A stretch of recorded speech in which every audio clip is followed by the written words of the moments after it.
I have known Lee since she came to Duluth years and years ago, and it's been exciting to see some of the many changes she has brought to CHUM, some of the exciting new ventures and working together with a variety of organizations.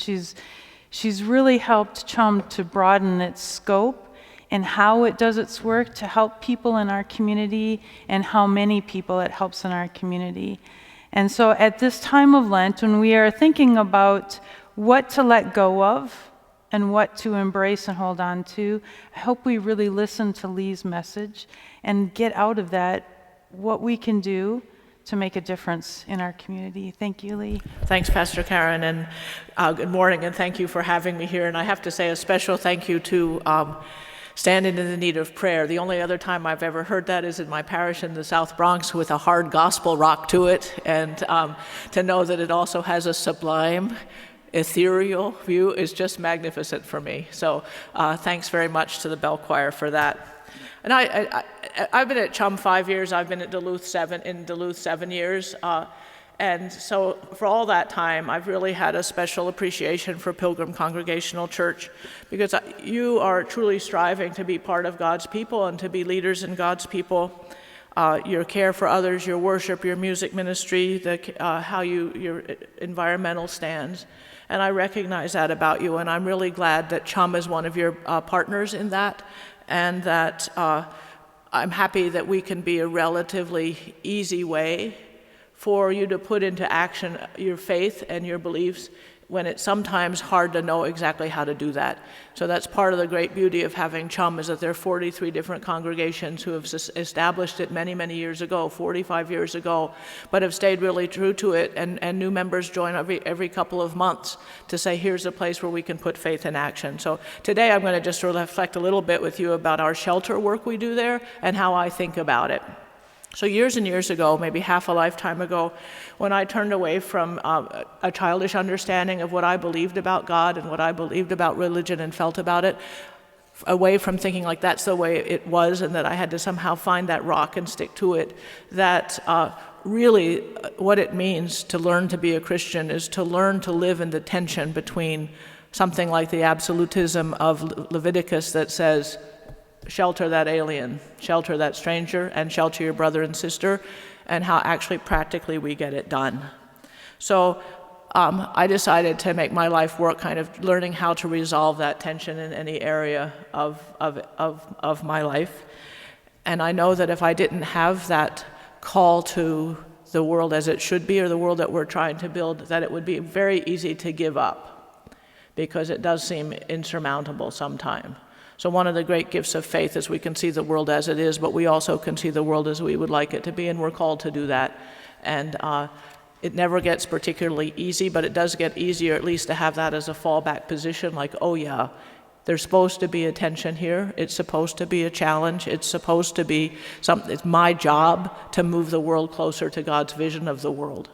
And so I'm really happy about doing that.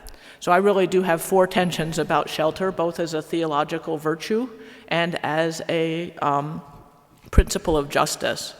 First is that business I meant between, Leviticus is clear, both for your kinfolk and your stranger, you're supposed to support them.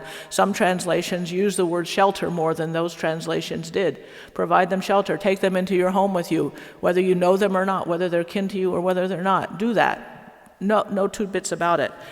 And then, how do we do that? At CHUM, we actually don't recommend that you do that. So there's a tension. Another tension is doing the best we can with what we have versus what's really required. Another is between the human understanding of shelter and what real shelter is, which is that image of God we heard in Psalm 91. And then the one that's most difficult that I live in every day is there's kind of a confusion between shelter and housing. And figuring that one out is, that's a big one. So some things in life we make really complicated. And we have managed to make homelessness really, really, really complicated. There is an enormous system, and I would call it, I would dare call it the homelessness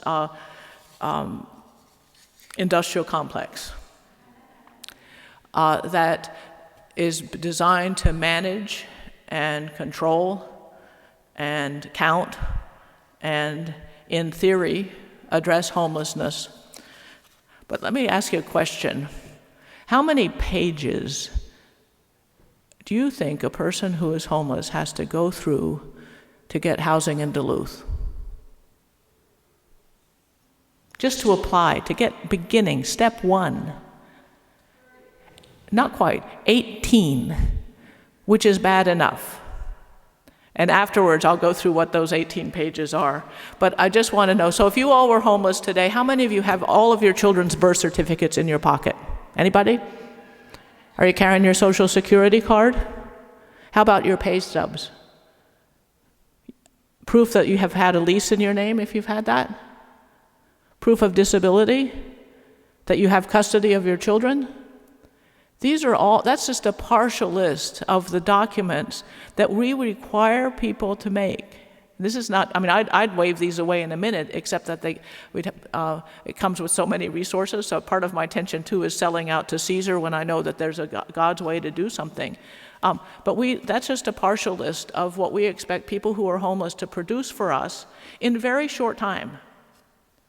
Within 10 days. Have you ever tried to get a birth certificate from another state within 10 days? Anybody done that lately? It takes longer than that.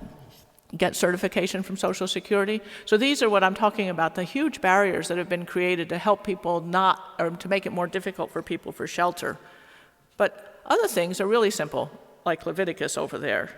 And that if your kin is homeless, shelter them. If a stranger is homeless, shelter them. And Matthew says, oh, by the way, when you do that, you're sheltering Jesus Christ. So these verses, these really underlie what CHUM does with shelter. First, that each and every person we see as an image and likeness of God. But sometimes, and honestly, that image and likeness of God is sometimes so crushed by whatever their experiences has been on the road of life that it is very, very difficult to see it. Nevertheless, we know that it's our job to provide them a safe and secure shelter and a place to rest. Sometimes I think about us as the innkeeper along the Jericho road that the Good Samaritan paid to take care of people. You know that story, the Good Samaritan found someone, picked him up, patched him up, turned him over to somebody else, and somebody else was going to take care of him until the guy came by again and would finish paying up the bill. We're kind of the place where people go and people get taken who need patching up in the city of Duluth. So how many of you have been inside CHUM's main shelter? Pretty grim, right? I mean, honestly. We have as many bunk beds as we can squeeze into a room. We have sleeping pads on the floor when the beds are full, or when the top bunk is simply out of the question. For how many of you here would getting into a top bunk without a ladder be somewhat of a deterrence? I'm going to put my hand up right now. So we're excited because a generous donor from Temple Israel has just said he'll buy us new bunk beds with ladders. Wow. So we're really happy about that. We only have 46 beds, but we have 60 to 70 people staying there every night. We're one of Minnesota's few 24-hour shelters. We actually don't make people fill out those 18 pages when they come. We give them 3 days of no questions, just kind of settle in. Some shelters in the Twin Cities breathalyze every person every day before they'll let them into shelter. We do not do that. During the day, people can use our drop-in shelter, and about 125 people a day who are not staying at CHUM shelter come there. And that's for food and socialization, and many of them have had a connection with CHUM, and they know that we're safe and we're fine, and and they can see friends and they can hang out there. We're the community's living room for people who don't have living rooms. And sometimes it gets a little stressful in there, but we are striving to make that happen. With tremendous work, you all were part of it. We raised about $650,000 a couple of years ago to build the Steve O'Neill apartments and to furnish them. That allows us to rent, not own, 6 apartments in that building for family shelter. That was really good because we got the children away from the main shelter. Those units are always full as well. And in any kind of given year, you'll see we have about 1,100 people who stay in the main shelter, or 900 people 950 people who live in the main shelter, and 150 or so who pass through the family shelter. In both shelters, we have staff whose job it is to help people return to housing. And as I said, that's a very complicated process in Duluth. And afterwards, I'll go through how complicated it actually is. But right now, I'm just going to talk about shelter and what we're considered a moderate barrier shelter. That's because we do have some preconditions for staying at CHUM, namely sobriety and nonviolence. Both of these are based on our obligation to provide a safe environment for our employees and our other guests, but this is where it gets complicated again. Leviticus does not say, give your family member and or a stranger shelter as long as they're not drunk, right? It just says, do it. No preconditions, let them in. So Leviticus is low barrier, Jesus is low barrier. And CHUM, well, we live in the tension of we have to provide shelter, and sometimes how people express the image and likeness of God that they are is dangerous to themselves and others. So practically what we do about that is we look at the basis of the behavior. If it is strange, if it is bizarre, as long as it's not dangerous, people can stay. When it gets to be dangerous is when it is violent in thought, in word or action. And by word, I mean specific threats, either to staff or to other people. Action is actually physical action. And under violence, we consider racist language and all kinds of threatening language. That's a barrier where we can't have that happening in our shelter because it's not safe to do that. But those folks need shelter too. And I think about it, and this is really unfashionable, but I think about that in terms of demonic possession. It's not good in modern society and enlightened, in society to talk about possession, but these folks are possessed as by demons as much as anybody's possessed in the Bible. They're the demons of addiction. They're the demons of mental illness, and we've done a really pretty good job of taking care of the best we can, but we haven't done a good job at learning how to cast out those demons. And in fact, some of our systems keep those demons really firmly in place. And I just say that that's not just CHUM, that's us as a broader community, that's us as a country.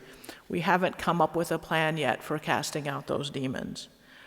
If I said that, that isn't exactly true. We have plans and plans and plans and plans. We have gallons and gallons and gallons and gallons of ink about what should be done. We're just nowhere near expressing the political or the financial will to do it. And because we're not there, I still challenge it that it's a spiritual gap that we don't have either. That if our spiritual life, if we were really lined up on the spiritual demand to do that, we would figure out the politics and the money. Harsh but true, but I'm in there right, maybe in the head of the line. So the other thing we recognize is why we pursue, everybody gets the chance to pursue happiness however they can. Sometimes how they choose to pursue happiness, making the decisions, the choosers, that's the part of God's image in them that is really broken. And it's wrong for us to say, hold on a second, we don't do anybody a favor when we say, oh, they just choose to be homeless. They're choosing to be addicted. You would laugh if someone said, oh, they're just choosing to be mentally ill. You would know that would be just totally wrong. So thinking like that, those are strong temptations that empower demons. We have to begin to think that sometimes, while giving people the full agency of children of God, their decision-making and their choosing section of their brain and being is not lined up to make the best choice for them or others. And we've got to stop pretending that just because they looks like they choose to be homeless. No, I've never met anyone who's really happy in that. They don't see another option. That's not exactly choice. So we fall short of providing the path to providing shelter and casting out the demons that create homelessness. We do the best we can, but it isn't what's required to solve the issue. We provide the basics: clean bed, warm place out of the weather, stuff that's needed in modern life like mail and phones and computers, things like that. But I'm always holding out the Psalm 91, is that's what a real shelter is. That's what God provides. He wraps us in, God wraps in pinions like feathers. You're in a nice warm nest. Fire, flood, enemies, all protected. We're nowhere near providing that level of shelter, and that's the level that we're called.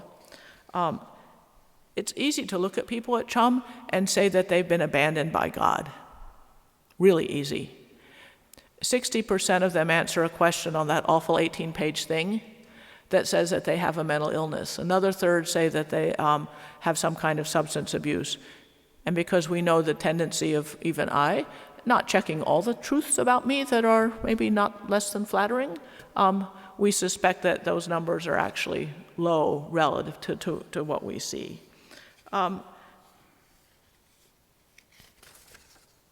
So a big challenge to CHUM is to figure out how do we provide shelter and housing for people who have serious addictions and serious mental illness, and not just have it on a cycle between CHUM and the jail and the hospital and the streets, round and around and around. And it's interesting to me in Duluth that people talk a whole lot about the rights of homelessness compared to the right for housing. The housing is called out as a basic fundamental human right in the United States, in the United Nations Universal Declaration of Human Rights. They don't recognize the right to be homeless. This is what the nations of the world have set for themselves on the civil side. Article 25, paragraph 1, everybody has the right to a standard of living adequate for the health and well-being, and pardon the language, this was written in the late 40s, of himself and of his family, including food, clothing, housing, and medical care, and necessary social services, and the right to security in the event of unemployment, sickness, disability, widowhood, old age, or other lack of livelihood in circumstances beyond his control. Sounds like Leviticus a little bit, right? Paragraph 2, motherhood and childhood are entitled to special care and assistance. All children, and this is where it gets a bit quaint again, whether born in or out of wedlock, shall enjoy the same social protection. So that's the call of governments to one another. That's the level of justice and that the civil side is calling to. It matches very well with what we are in our faith-based structures. Lots of times I'm asked about why doesn't CHUM just build a larger shelter? I'd say once a month for 5 years I've been asked that. If it's so crowded, why don't you just build a bigger one? I don't think that's the way to go. I think that rather than spend tens of millions of dollars on a really bright and shiny new shelter, that we should figure out how to spend hundreds of millions of dollars on permanent housing for the people who need it most in our community. Tall order. There has not been one unit of affordable housing built in Duluth since I have been here, which is now 7 years. And there have been about 100, only about 150, so maybe 20 to 25 units a year. There has not been one single unit of housing built in this community that addresses the major need that we see in CHUM shelter. It would be for a simple room, a micro kitchen, and by that I mean a microwave, a 2-burner stove, and a hot coffee pot that rents for about $350 a month. Not one. We've built housing for families, that's a good thing, but not one for the primary and largest group of people who are homeless among us. Even new projects on spec now are being built at such a size and such a spec that if they were built more simply, like I just talked about, we could build 3 times as many of them. That's what I mean by that's an element of the homelessness industrial complex. So this is really crazy, and this is the first time I'm speaking it publicly, so perhaps you can carry it to the world. As soon as I heard that Essentia was reorganizing their campus, I began to covet St. Mary's. Because the rooms may be too small and old for a modern hospital, and I was there with a leader from CHUM who was dying, he was in cardiac ICU, and there was hardly room in the room for him and me and the machines. But it would have been just perfect without the machines for one person, for him to live. So the rooms may not make it for a modern hospital, but for the type of housing that we need in Duluth, they're about 75% there. And that's why I covet St. Mary's. I'll be talking with them about it. I don't know if we have a chance for that, but I do hope for that. So the closing, the 4 areas where I have tension And I'm going to tell you where they are, and I'm going to tell them what we're doing about it. So between the absolutism of Leviticus and the practical reality of doing it, just on Thursday, the state of Minnesota released another request for proposals to lower barriers for people entering shelter. And we're already low compared to most of the shelters, but as I said, we're moderate. So we're going to go after this particular funding to see if we can figure out how to, using what we have, allow a higher level of not sobriety. I still don't know about violence, but I think the not sobriety part we can. And then another part is the care of companion animals. If we had kennels, we could have if we had a place to put them, we could probably have 20 people off the streets and into CHUM shelter right now. And that's a barrier to entering. So we're going to propose some suggestions for what to do about that as well. Then the tension between doing the best we can with what we have, which is what we're doing at CHUM Shelter, and what's really required, which is about 800 of those types of little single-room apartments that I was talking about. We're going to continue to advocate with the Joint Religious Legislative Coalition, the Minnesota Coalition for the Homeless, the Homes for All Coalition for resources to build those apartments. But we're also going to really, and they will not like this, but we are really going to challenge the systems that are in place that make the cost of building so-called affordable housing take longer and cost more than market rate housing, over and over and over again. That's part of the homelessness industrial complex. That has got to stop. There's no earthly reason why the cost of the Steve O'Neill apartments was higher per unit than the cost to build the Endy, which is luxury housing down on London Road and 21st. But it did. And that's part of the system that we really have to challenge. Then there's a tension between the human understanding of shelter and the idea of God's feathers all around us, his wings. And this one, the only answer I have on this is prayer. We'll take every step we can to make our shelters open, warm, and welcoming as we can. But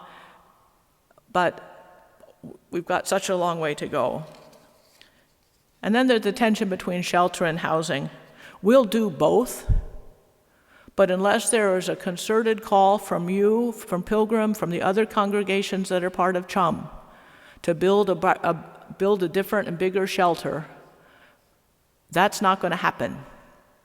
The state and city are pushing us towards that. That's kind of like being told by Caesar or being told by Pharaoh that you should do these kind of things. I'm interested, and in one case, if they put all of the resources, if Caesar rendered unto Caesar all that it rendered unto us, all that is required to do that, I would probably listen. But the only way we're going to build bigger shelters is if you all request it. Then absolutely I'm in. I just learned the other day, and this is an indictment of me, that the shelter in Anoka County, which has about half the volume of CHUM, receives 6 times the support from the state of Minnesota that we do. So that's interesting. I mean, that I learned just 2 days ago also. So that could be of me. How do I not know how to do that? How has that not happened at CHUM? And so I don't know, but I'm hot on the trail, I assure you of that.